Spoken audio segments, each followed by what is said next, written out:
captain by a hook with a red beard. Captain by a hook with a red beard.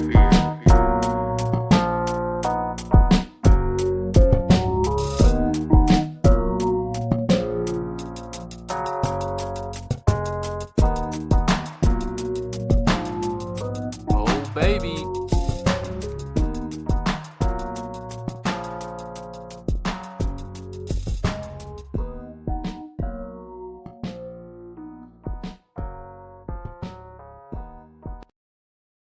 Yes, sir. Cut from a different coat. My texture. Can't find my mouse. Mouse in the house. Anyway, how y'all doing today, man? Beautiful Tuesday right here on the show. Weather warming up again. I love it, man. About in the 60s today. That's my kind of weather. Tonight, for those of you who don't know, which is probably nobody, tonight I begin my reign, my can't think of how to say it. Start a new season in Rec League. Defending champs. Gotta defend the title. Go out there and drop 25 on them boys.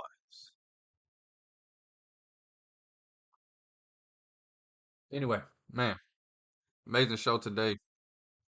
It's Tuesday. Super Tuesday. All about college hoops, baby. Sadly, only have one bet for you tonight. Just don't like any of the numbers really. I do kind of like a few of these games. I will preview these games, but only one bet that I absolutely love.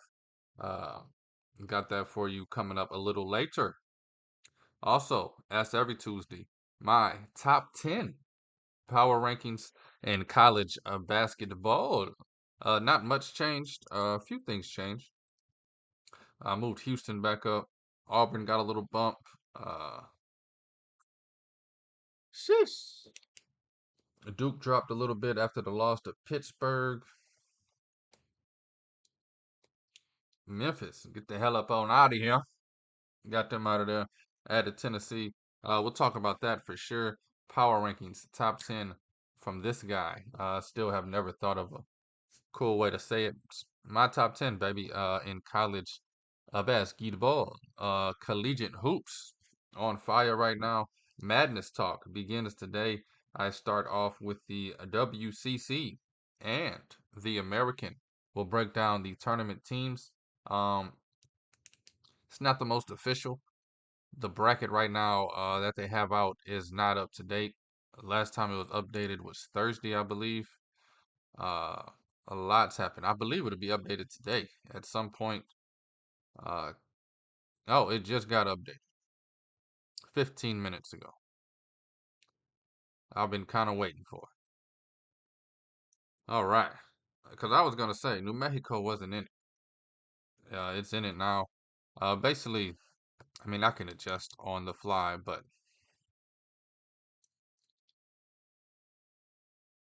sorry, I'm just trying to see a few things that changed. Anyway, we got 3 teams in the American in this bracket. Yeah, New Mexico is a 10 seed. Right now, they would play Michigan State, which that would be a damn matchup for the ages. Um, and then I'm gonna talk the American. 3 teams from the American that are gonna make it. One of these teams, I'm not sure if they're gonna actually make it. Didn't dive too deep on them. If I have to double back, I will. Believe it or not, in the WCC, only one team at the moment in the tournament. Yeah, Gonzaga is currently in the first 4 out. I'm kind of pretty sure that'll change. Don't mark my words for that.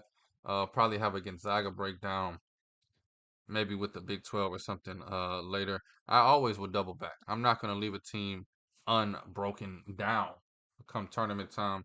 Probably be like the last Thursday before championship week. I'll just grab all the teams that I missed. Little jambalaya pot of college basketball teams. But yeah, man, let's get down into it. So we're gonna do power rankings, March Madness breakdowns on a few teams, um, preview the night, and give out the one bet that I have. Get the hell on up out of here, baby. It's Captain via Hook with the red beard, presented by Stare Down Sports.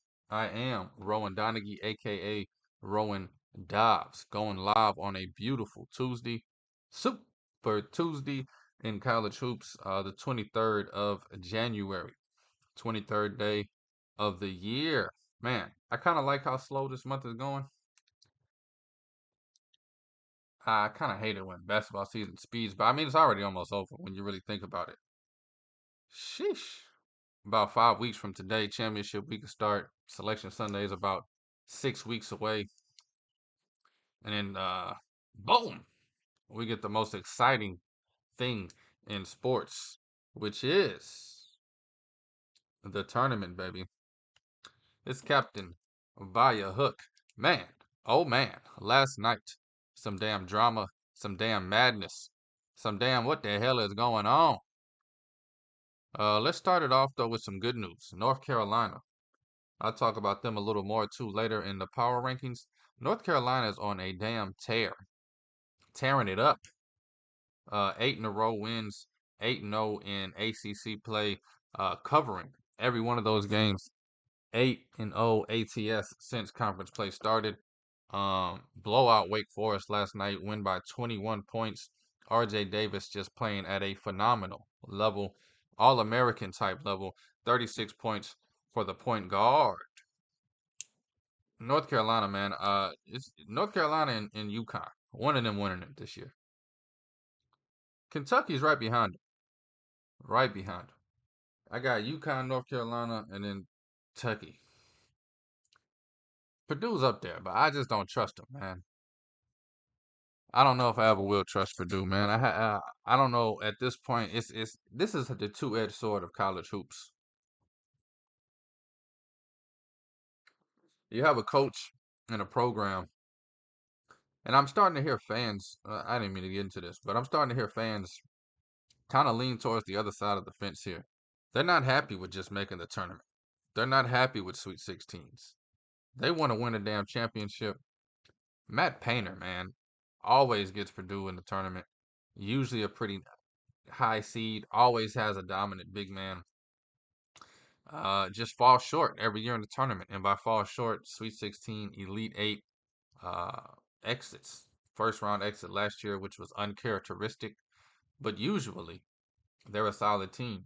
However, it gets to a point where it's like, man, we ever going to get over the hump? And to the people that say that, I just want to say,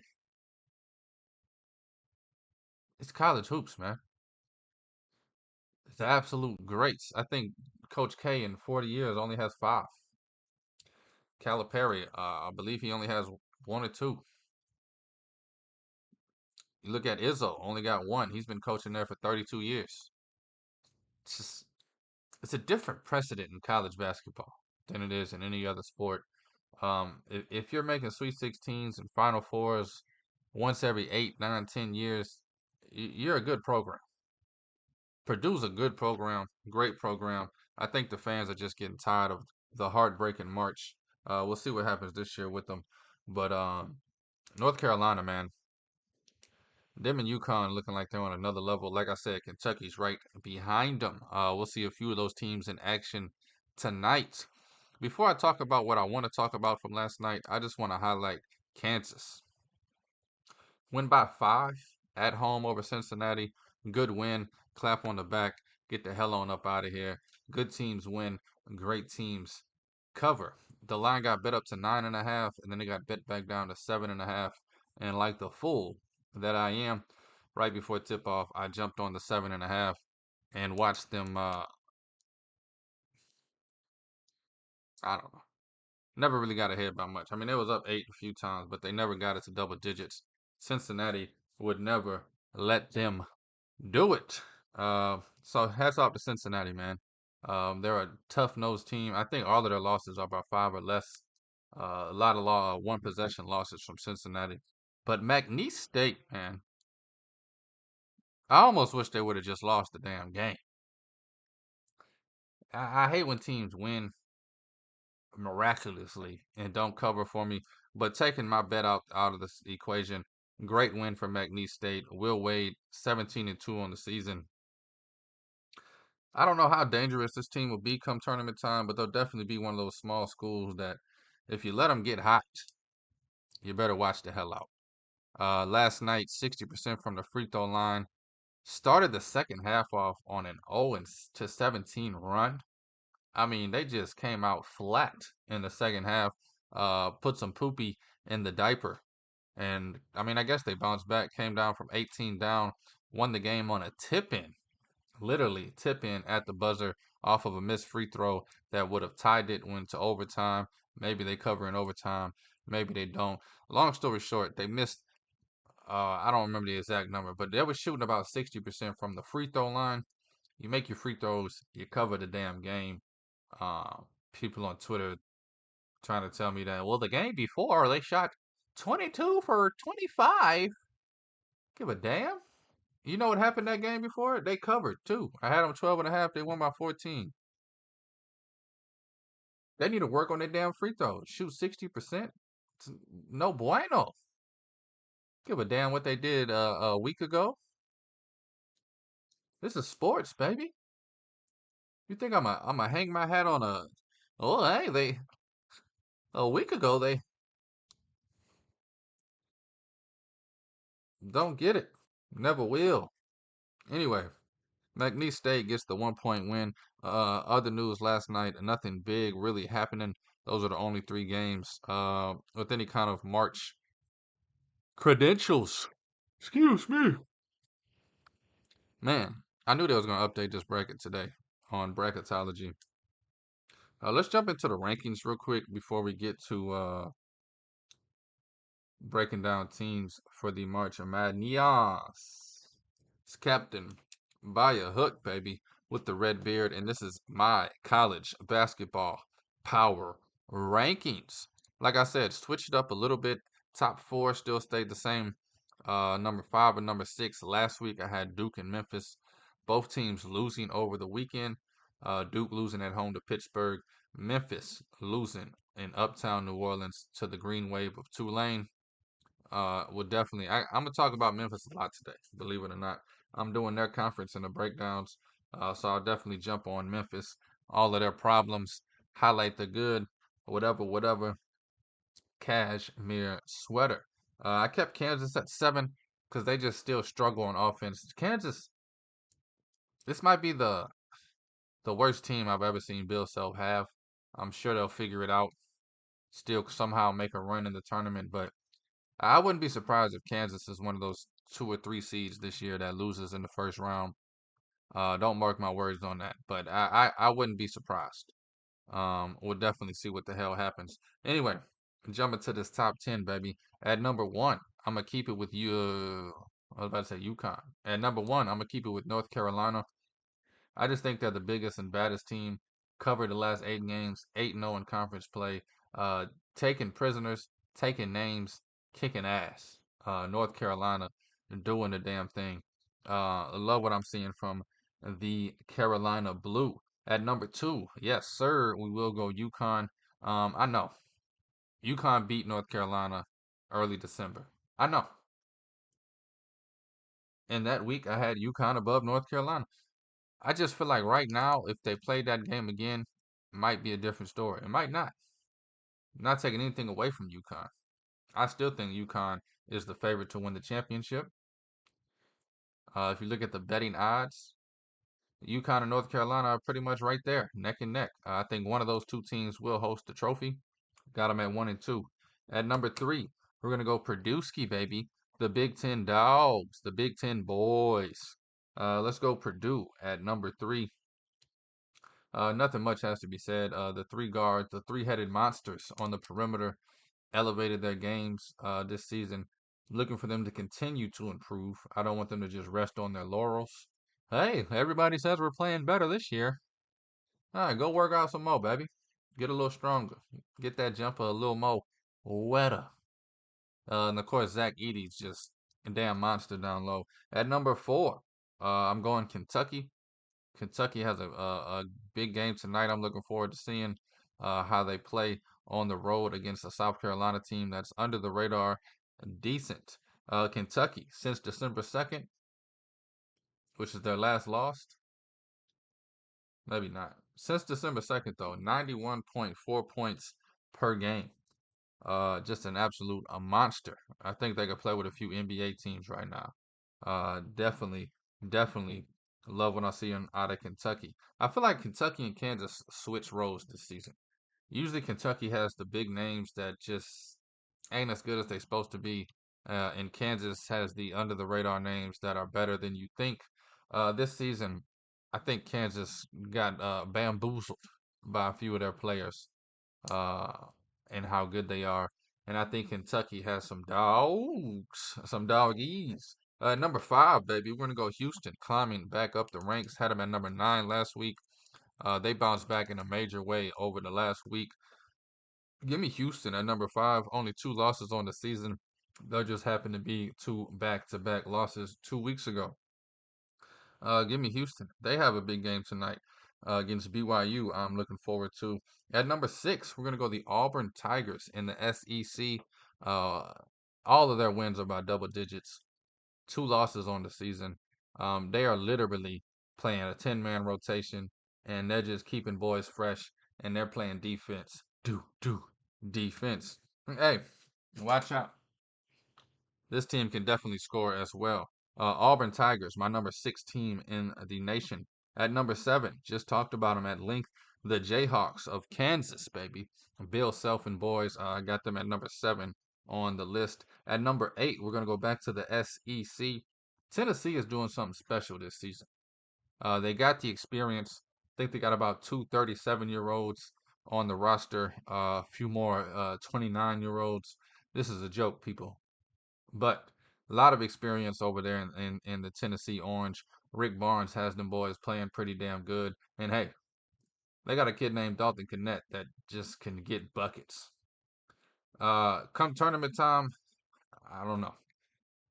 You lean on a guy like Dalton Connect through the regular season. Usually, come tournament time, they disappear for multiple reasons. The opposing team shoots doubles at them, whatever, gets them off their rhythm. I mean, for Tennessee to make a run this season, Dalton Connect will need to score about 25, 30 points, 22 at minimum in these tournament games. I don't know if he's capable of that in the bright lights. He's definitely putting up 30 plus in SEC play, which is amazing to see. Tennessee at number 8 right now. Number 9, we're going to go back to the ACC, baby. Give me Duke, the Blue Devils. I know they lost to Pittsburgh. I'm curious to see how they bounce back. They got a game in about 2.5 weeks against North Carolina at Duke. I think they roll until then, and I honestly think they're going to get that one at home. Who knows though? We'll definitely have to see how the stuff plays out. But I think Duke is a good team this season. I'm not going to knock them out of the top 10 for a loss against Pittsburgh. They just dropped from 5 to 9. And then at number 10, I'm going to keep it the same as last week at my number 10 spot. Utah State, baby. Mount West Assassins. Only 2 losses on the season. Um, Never got blown out. Just absolute dogs. I cannot wait to break down Utah State and the rest of the Mountain West for the tournament. Just an absolute beast of a conference. Might be the first year we get about 4, 5, 6 teams from the Mountain West going to the tournament, and I'm here for it. I'm all for it. Love Mountain West basketball. Love Big East basketball. I love that they're actually becoming a 5 to 6 team bid team conference. Both of those conferences. Just to recap it real quick, we got North Carolina, UConn, Purdue, Kentucky, Houston. That's 1 through 5. Number 6, we got Auburn. 7, Kansas. 8, Tennessee. Number 9, Duke. And then number 10, Utah State. Some good damn teams, man. This is going to be a beautiful season. Come tournament time. It's going to be one of those tournaments that's absolute mayhem, absolute madness. I do believe this is going to be one of those tournaments, though, where it's 2 or 3 teams that I feel like gets snubbed. But what can I do? Until I get a vote on the damn committee, all I can do is complain. And I'm not a big complainer. Take life how it is, and get it how I live. Let's break down some of these teams real quick. I'm try and run through them quickly without rushing through them, if that makes any sense. Get my handy dandy papers here, set it up, baby.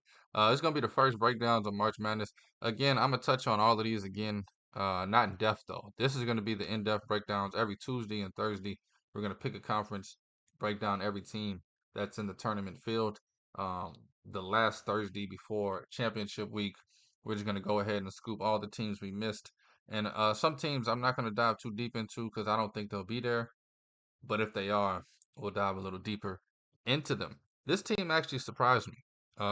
They're in the WCC, the only team right now from the WCC that is making uh, the tournament as of now. I do think Gonzaga will be in it. Right now, they're the first team out. So I'm not going to talk about Gonzaga today, but definitely will if they're in it come early March. But we're going to talk St. Mary's, a little St. Mary's basketball, baby. Uh, yeah, this team is a lot better than I thought on paper, which means absolutely nothing. They're number 37th in the nation, offensive efficiency averaging about 1.16 points per play. On defense, though, this is where they surprised me. They are number two. Yeah, number two in the nation, only giving up 0.87 points per play. One of the slowest paces in the league out of 360, they're 309. They average about 65 points per game. But hey, they know what they're doing. Definitely have a slow tempo. They're fourth in offensive reboundings in the nation, averaging about offensive rebound on 40% of their shots. They attack the boards. They're real big. Know how to use their body. Know how to use their length. On defense, they're 10th in defensive rebounding. Not going to let the other team get a second shot off, which come tournament time is one of their biggest attributes. Uh, they hold teams 13th in holding other teams to effective field goal. Again, 10th in rebounding, 13th in guarding inside the line. Uh, Teams, they run you off the line, first of all, off of the 3-point line. They don't let you get a lot of shots up. Only 28% of opponent shots are from behind the arc. And once you get inside of the arc, they are locking teams down. So definitely know how to run teams off and compact it. I don't know if I believe in this team. They're slow tempo. They're 5-0 in conference play right now, 3-3 against quad one teams. Um, they got four players averaging double digits, five players averaging over 8 points a game. Experienced team, four freshmen. None of the freshmen get over 7 minutes a game. So they definitely play all upperclassmen, sophomore, junior, and seniors. So they know what to do with the ball, protect the ball well, hardly ever turn the ball over. But when you look at their big losses and their big wins, right now they're on a hot streak since starting conference play. Again, 5-0 in conference play. They've won their last 6 games. Big wins they do have. They beat UNLV, beat Colorado State, and beat New Mexico, all non-conference schedule. However, they got losses to Xavier, San Diego State, Boise State, Utah. I don't know how they will fare up against tournament teams. It really will be a matchup thing because they can definitely, if you can shoot the ball and get shots up, and they dropping that day, this team will be in trouble. This team does not play well from behind. You speed them up, you get them running, they will be uncomfortable both on offense and defense. Definitely a team they got to be in their box. If you allow them to just walk it up and you only get one shot and it's over and they walk it back up, they'll be in the game. If they keep you around 55, 60 points, they might win that game. But if you could just get to 70, 75 points, speed them up a little bit, I don't think they hold a chance. So it'll definitely be all matchups. Right now, they're around the 12th seed. Let me see if that changed real quick. Again, I did all of this last night and then it updated this morning. St. Mary's, baby.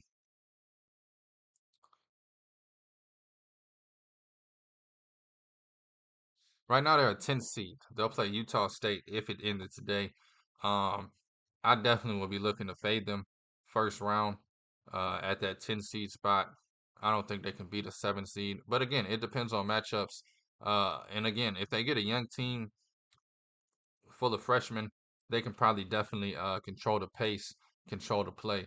But if they get any team that's got any kind of experience and will run with them, they'll probably lose by 20. So just look forward to that. When it comes to St. Mary's matching up against anybody in the tournament, if they got a team that can run and shoot, uh, they'll be out of there before you know it. They will fight though. Pesky group. They won't go down without a fight. They'll probably go down like 15, then get it back to 7, and then fall apart again and lose by around 12. That's my guess. Moving over to the American Conference, which is one of the not best conferences, one of the most exciting upcoming conferences. You got Florida Atlantic, excuse me, you got Tulane. When you look at this conference, there's a lot of teams right now, 4-1. Charlotte, UAB.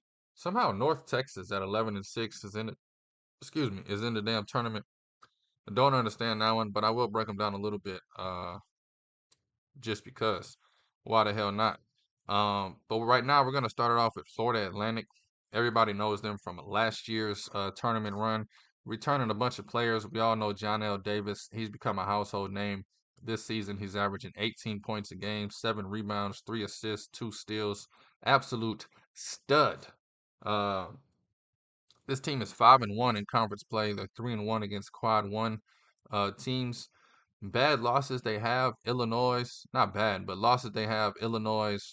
Only 4 losses on the season. They lost to Bryant, Illinois, Florida Gulf Coast, and UNC Charlotte. That's a surprising one. Um, went to overtime over the weekend. This team puts up points though, man. I'm looking at these scores. They're over 80 points in every game, except for two.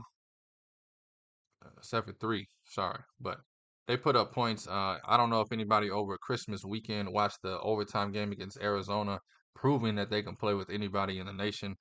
This team will definitely be a scary team to line up against. I believe right now on the bracket they're a 6 seed right now. So definitely like that spot for them. I think they'll sit around there, 5 to 7 seed. 6 seed will probably be their best chance. That 7 seed is a doozy, man. The 10 seeds come out hungry, and then in the second round, if you're a 7 seed, you end up playing the 2 seed usually.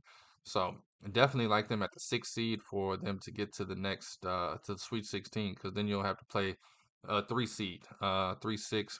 And like I said, they just played Arizona, saw how they played them. This team is just going to score, though. They're going to try and outrun you. They're going to try and score. They're 13th in offensive efficiency, averaging 1.2 points per possession.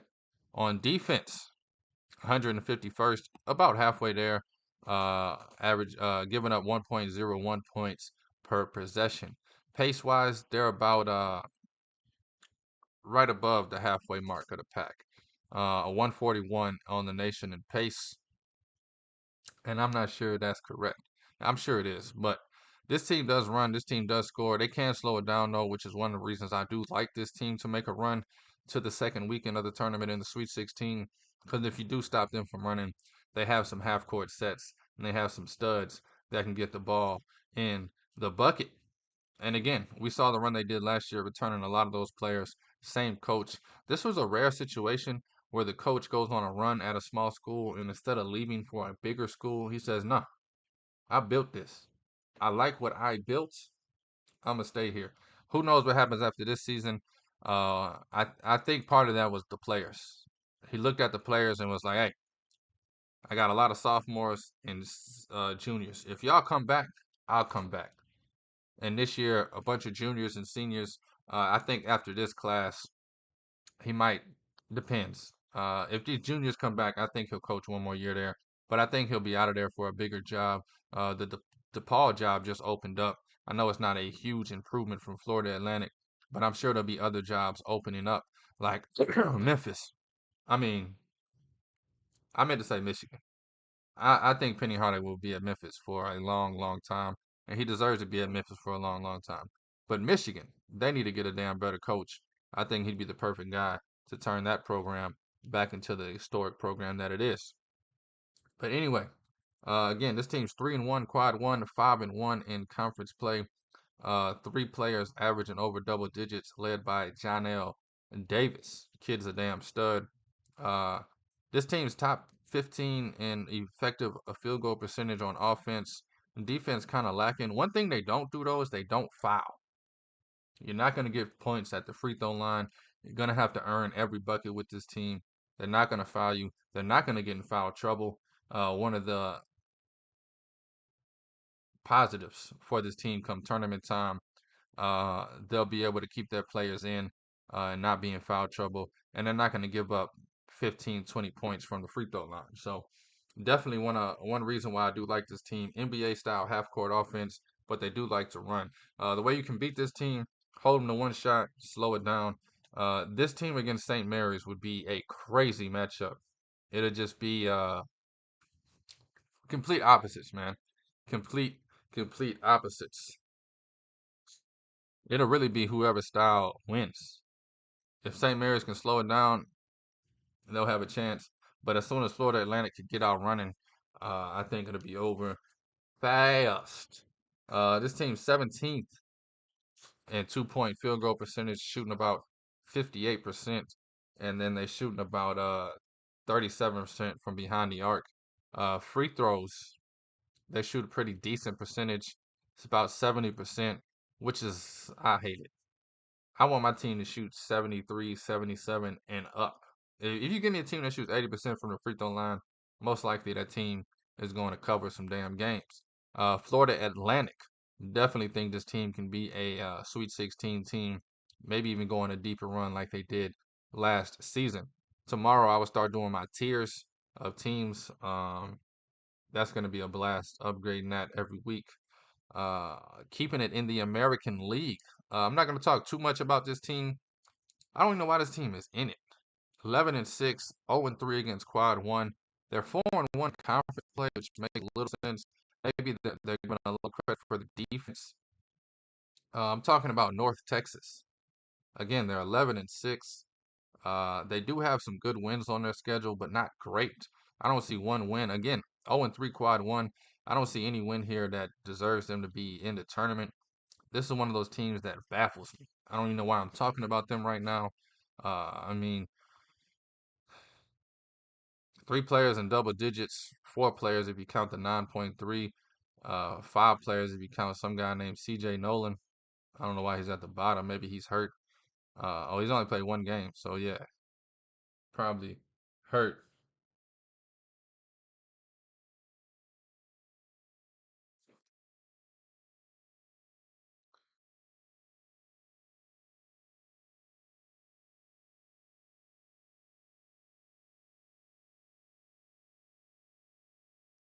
It's got the weirdest text I've ever got in my life. Uh, Threw me off. But North Texas, man, losses to St. John's, losses to LSU, Boise State, Mississippi State, Fordham, UNC Charlotte. Uh, I do get it though when you look at their numbers. 27th in defensive efficiency, holding teams to 0.9.3 points, 9.3, 0.93 points per possession, averaging 1.09 per possession.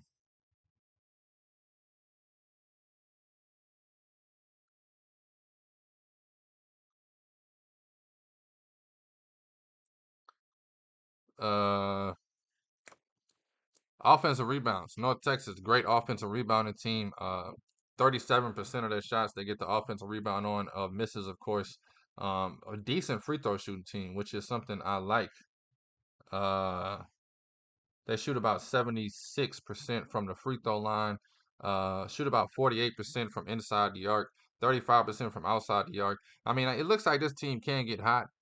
They play great defense, top 15 in the nation inside the arc, 27th in the nation outside the arc, holding other teams to shooting percentage. Their net rank is 76. I don't know. I'm gonna have to dive deeper into this team. I don't think they'll be in a tournament, so I didn't really do too much last night. The more I'm diving in, I honestly didn't even. These other teams I got whole pages on, and I just was like, they ain't gonna make it. F them. 4-1 though, conference play, 0-3 against Quad One. North Texas would definitely be a team I'm gonna have to double back to. One more team we're going to talk about today, and that's Memphis, man. The Memphis Tigers. Uh, they're like my first girlfriend. Up and down, up and down. Middle school relationship, heartbreak in the end. What the hell is going on with Memphis? I'll tell you right now. My man JCP in the chat with the NFL stat of the day. Josh Allen, F him, big trash. Don't know how I made it onto the show today. Is averaging 320 plus yards in the air. Has a 22-1 touchdown ratio in the playoffs versus the Chiefs. And he is 0-3. You play the game to win the game. My biggest problem with sports today is analytics, stats. They don't effing matter. I'm even breaking these teams down according to stats, and it don't effing matter. I like the eye test. I make sure I watch a lot of film on these teams before I talk about them. North Texas excluded. Give a damn what Josh Allen's stats is. 0-3 is the only stat I need to know. 0 Super Bowl rings, 0 Super Bowl appearances. Only stat I need to know. Give a damn he goes 14-3 every year. Trash. Anyway, back to Memphis, baby. Back to the madness of March. The American League. This team it's a funny team. Yeah, okay. Hell yeah.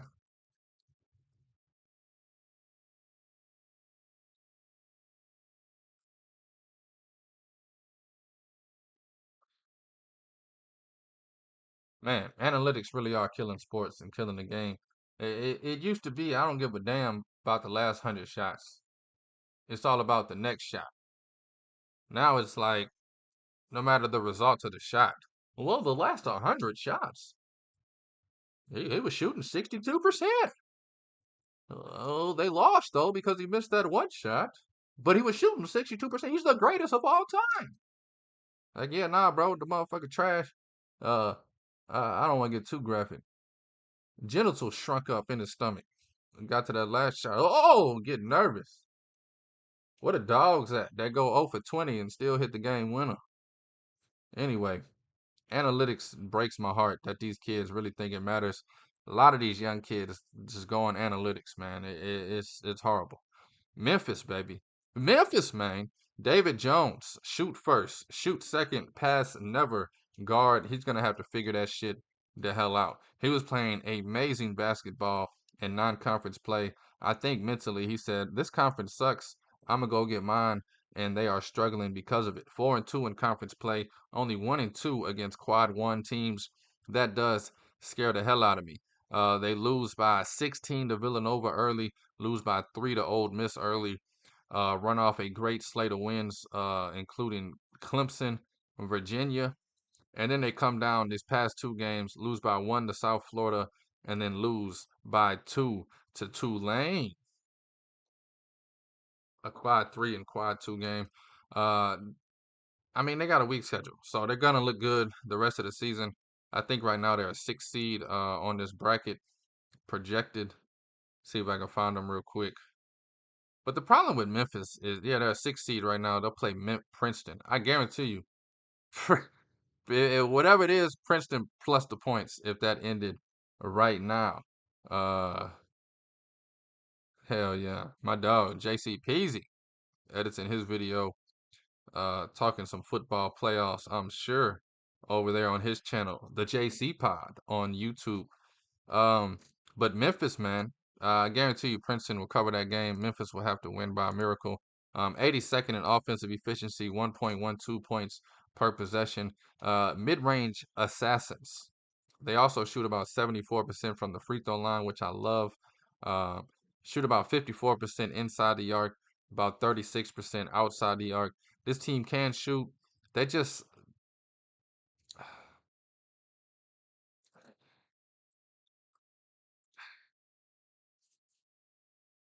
I mean, just if you play one-on-one against this team, they're gonna go one-on-one.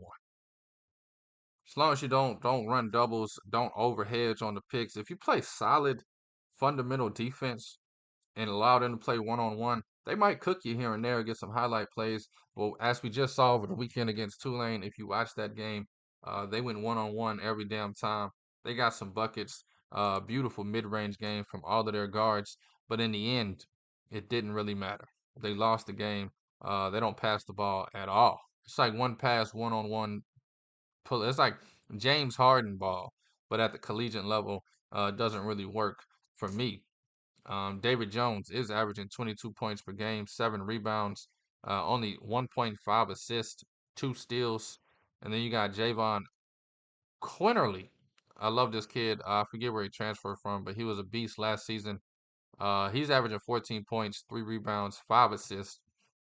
I think they need to just move the ball around more. If this team can figure out ball movement, they will be one of the most dangerous teams in the country, one of the best defensive teams in the country when they want to be. For some reason, they don't want to be. Now, the conference schedule, they ran through it. I mean, this team was looking absolutely amazing. Don't know what's been going on in this conference schedule. It feels like everybody just relaxed. Uh, Once they realized they didn't have any more big games on the schedule, I mean, they don't play Florida Atlantic until February 25th. They do have a rematch with Tulane coming up on February 11th, but they need to stay focused. They also play Florida Atlantic to end the season March 9th. Those two games will come down to who's going to win this conference. North Texas, I forget about how good they are. Uh, that's a joke because they're in the tournament for some reason. But Memphis, man, if you could just force them to play their style, which is one-on-one, it'll be easy to do. This team does have some damn dogs, though. David Jones will drop 40 maybe in the tournament. Quinterly will be running and ripping. They got a cat down low. That boy Dandridge, love his game. I wish he can get more touches down low. He only averages about 7 points, uh, 5 rebounds. But he's a damn dog. Tomlin, 10 points and 6 rebounds down low as well. They got some beasts, man. They just need to learn how to use them. If they could work together instead of one-on-one, if it could be 5-on-5, this team. I had them as a Final Four team about a month ago. Now, I'd be surprised if they make it out of the second round. It'd definitely be a scary team to come up against, though, because they can lock you up 90 feet and play man-to-man defense, and they can go one-on-one and get buckets. But that's if they're extremely hot. The basketball ain't dropping. They're not going to change. They're going to keep shooting it. They're going to keep playing one-on-one. Definitely going to be a situation where I think they get into a bad situation and end up losing early. It'll break my heart though. I love this Memphis team. I love Penny. I was in love with David Jones until I don't know what switched. He just started. I don't know, man. Pass the damn rock. But if Memphis plays Princeton, they'll be lucky to win that game. And I know we got 2 months. All of this will change. But just as of right now, they will play Princeton in the first round. And I think Princeton will be live to win it. Would definitely take Princeton plus the points. And then you get Memphis in the second round. It looks like they'll play Kentucky. I'd take Kentucky for damn sure. I don't see Memphis beating Kentucky. So that's the breakdown for today. We did the American League top the teams in the tournament as of today, and we did the WCC with St. Mary's. Again, I'm pretty sure Gonzaga will get in there. We'll definitely break them down once they do. This captain by a hook, baby, with the red beard, presented by Stare Down Sports. Let's look at some of tonight's action. It's Super Tuesday, so they got a lot of good games. Just one game I like though. Went ahead and just put a heavy wager on that, and yeah, yeah, yeah. Yeah, yeah, yeah, yeah, yeah. A lot of games though I'm about to talk about real quick. I'm trying to run through them as quickly as possible. You got Dayton, first game of the night, baby. They're 9.5 on the road against LaSalle. Dayton, absolute a monster. 9.5 just on the road. They could win this game by 20, 25 easily. It's just not a bet that I'd want to sweat out. Sometimes the risk ain't worth the reward, and the reward ain't worth the risk. And sometimes I'm wrong, and I look back and be like, damn, I should have bet Dayton. But I'm just gonna stay away. personal reasons. Butler on the road at Georgetown. Butler minus 3.5. Absolutely love Butler in this game, minus the 3.5. However, I don't know, man. Ed Cooley's taking stuff personal. Georgetown is playing better the last few games. They haven't won, but they're playing better. At home, it don't really mean nothing at Georgetown because nobody shows up. I just I don't believe in Butler enough to take it, but the 3.5 is amazing. I don't parlay, but if you're a parlaying guy, minus 164, Butler on the money line, throw it in with something. They'll probably win this game. Don't know if they'll cover that 3.5 though. Definitely come down to free throws. Pittsburgh, baby, they're taking on Georgia Tech coming off of a game against Duke. Usually, teams like Pittsburgh beat a team like Duke and then come out flat the next game. We saw what Syracuse did to Pittsburgh about 2 weeks ago. Absolutely dogged them. Georgia Tech, believe it or not, one of my favorite teams in the ACC. Can't wait to see them next season. Damon Stoudemire in his first year over there at Georgia Tech. Definitely one of my favorite coaches in college basketball the last 5 seasons. His first season at Georgia Tech, give him a few years. I think Georgia Tech will be one of those scary teams that could make a run at the and win an ACC conference tournament and then get into the tournament doing some damn busy nights. But Pittsburgh minus 2.5. Sheesh. If I had to bet this game, I'd take Georgia Tech on the money line at home. Pittsburgh coming off that game against Duke. I'm pretty sure them boys was celebrating at least for 24 hours. Probably come out flat in this one. That's just a guess though. Duke, they're going to Louisville tonight, coming off of the loss against Pittsburgh. I feel bad for Louisville, but 14.5 is a whole hell of a lot of points. I do think Duke gets away and gets running. We've seen Louisville, though. They'll go down 20 this season, and give them credit. They'll fight back to lose by 12, 15, 14.5. Just a little too big for me. Duke's at home. I take the 14.5 happily. Um, but a few weeks ago, I mean, I took UNC against Louisville, expecting a blowout, and it was actually closer than people think. Uh, and North Carolina, that's the one game they didn't cover. Actually, I keep saying they covered all their games. They did not cover against Louisville. Kentucky, this line has moved. I loved it at 4.5. It's at 5.5. Kentucky is on the road against South Carolina. Two different styles here. South Carolina's gonna want to slow it down, play some damn defense. Kentucky's gonna want to get out and run. As I said earlier, since December 2nd, Kentucky averaging 91.4 points per game. 5.5, like it a lot. Just maybe it's just because I'm nervous about some road teams. They've been biting me. So definitely probably stay away from this.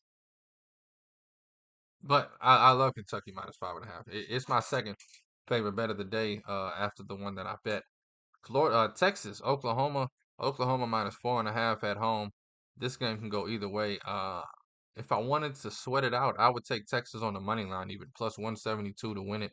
I like Texas, man. I think Oklahoma's overrated. I think that number 11 by their name is unearned. I think Texas should be a ranked team in the early 20s. I think Texas is underrated. Oklahoma's overrated. Because of that, I would look to take Texas some way or another. They're plus 4.5. Again, sometimes the risk ain't worth the reward. A lot of these games I like, just don't like the number. On the fence about it. Why take it? Long season ahead of us. Yesterday I forced up that Kansas bet and regret it. And Memphis. And then McNeese just pissed me off last night. Anyway, Syracuse, baby. My Orangemen. They're at home tonight, taking on Florida State. Florida State is an under the radar team. They're 5-2 in ACC play. I believe Syracuse is either 3-2 or 4-2. I think they're 4-2, 4-3, something like that. I don't know. Syracuse at home, minus 3.5. Sheesh. If Syracuse does win this game, it'll be about 10. But I can see Florida State getting the upset. Syracuse has been the most inconsistent team I've seen this season. And they only have two bad losses, really. So I don't know why I'm giving them so much grief. It's just in those bad losses. If this team goes down, they suck. If Florida State comes out and it's 15-6, they'll probably start moping and crying and never get back in it. If Syracuse goes up 15-6, they're going to start pounding their chest and talking trash, and they'll win by 10. So I'm just going to stay away. I'm going to try and catch the beginning of this game. before I leave for my game. Uh, watch a little Orangeman hoops, baby. One of my favorite things to do is watch Syracuse and Michigan State basketball. Charlotte and UAB. This is an under the radar game. Charlotte's -4.5 at home. UAB's +4.5 at home. Snap. I had this up earlier. Sorry, give me 1 second. I believe both of these teams are Charlotte's 5-1 in conference play. UAB's 4-1 in conference play. Definitely a game. If you like mid-major basketball, this is the game to watch tonight. 6 o'clock tip-off. Charlotte -4.5 at home. I like it, but UAB again, not too shabby. Charlotte's 11-7 overall. UAB's 12-6 overall. These teams mirror each other. Charlotte is on a 5-game winning streak. UAB's on a 2-game winning streak. Charlotte is 8-1 at home. UAB's 3-2 on the road. Charlotte would be my lean. 4.5 kind of scares me. I think UAB could cover that. Wisconsin, they're on the road at 3.5. Is the number against Minnesota, coming off of a loss over the weekend. Uh, or no, I forgot. That was Friday night game. It's on FS1. Second game of a triple header. Colorado State won by 3. Can't remember the game before. I think Wisconsin won by like 30. Anyway, they're 3.5 on the road tonight against Minnesota, playing at the Barn, one of the toughest places to play in college basketball. I still like Wisconsin minus the 3.5. They've been a damn beast since that Providence game. West Virginia +7.5 against UCF, similar to Pittsburgh. West Virginia beat Kansas. Think they get blown out this game. UCF -7.5. I love it. Ohio State +3.5, taking on Nebraska, baby. Nebraska -3.5 at home. Ohio State's been shaky since conference play started. Don't trust Nebraska though. Gonna be a good damn game. I think it'll be back and forth. Akron -7.5 against Ohio. Maybe, maybe not. UMass, one of my favorite teams because of Frank Martin this season. 3.5 on at home against St. Joseph's. This game's gonna be a 1-point game. 3.5, hell no. But I do like UMass in it, 78-77, my projections in that one. Scroll down here a little bit. I actually love this one. Xavier +8.5 would be my bet against Creighton. Creighton at home. I think Creighton will be a surprise team in March. I think they're a Sweet 16 team. However, they're not a good covering team. They win by 3, they win by 2, they win by 1. I think Xavier is live to win this one. I do think Xavier keeps it under the 8.5, but why the hell force it, if that makes any sense? Texas A&M -11.5 feels way too big, even though they're only taking on a Missouri team who was good last season. I don't know what happened this season. TCU keeping it in the Big 12, baby. TCU takes on Oklahoma State. TCU on the road -4.5. I could see it. Wouldn't be mad if you bet TCU. Wouldn't be mad at it. A few more games here to talk about. Boston College +6.5 against Virginia Tech. I think that game is should be more like 1.5, 2. 6.5 feels huge. Michigan +18.5. Boy, oh boy. I wish this was at Michigan. I would definitely take Michigan +14.5 at Michigan. At Purdue, which means Doug McDaniel's not playing, their best player. Uh, I don't know if Purdue covers the 18.5, but I can see Purdue winning by 12-16 for sure. Definitely gonna stay away. If I had to bet it, I would, I would, I would be betting. I'd be betting with my heart, taking Michigan plus the 18.5. You give me 18.5 on Michigan, I'll take it any damn day of the week. I've never seen Michigan as this big of dogs. However, Juwan Howard, worst coach in college basketball, missing their best player, Doug McDaniel. Definitely going to stay away from this one. But if I had to bet it, I'd bet Michigan plus the 18.5. Hell, almost did bet Michigan plus the 18.5. Another number I think is too big, San Diego State -16.5. I got this number around 11.5. Honestly, I think San Diego State rolls with it, but I wouldn't want to lay the 16.5. Definitely be one of those games they're up 15 late and you're sweating it the hell out. Boise State, Fresno State. Boise State minus 5.5 on the road. Staying away from road teams tonight. Wait till you hear my bet, baby. And then you got UNLV at home. The running Rebels of Las Vegas, 11.5, taking on Air Force. I definitely think that number is coverable. Might be a game I touch late, especially if it drops to 10.5, 9.5. UNLV, the running Rebels, taking on an Air Force team who just lost by 20 something to New Mexico. But the game before that against Colorado State, they only lost by 3. So definitely one of those teams that could play with anybody in the nation.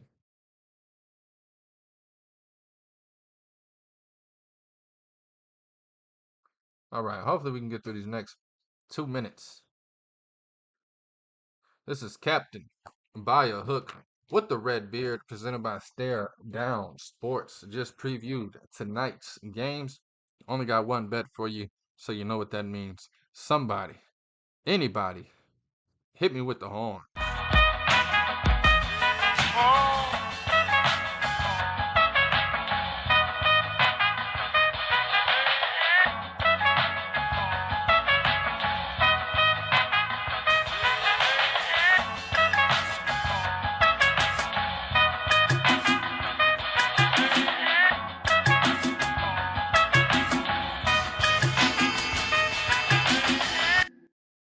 Franklin Earl Beard.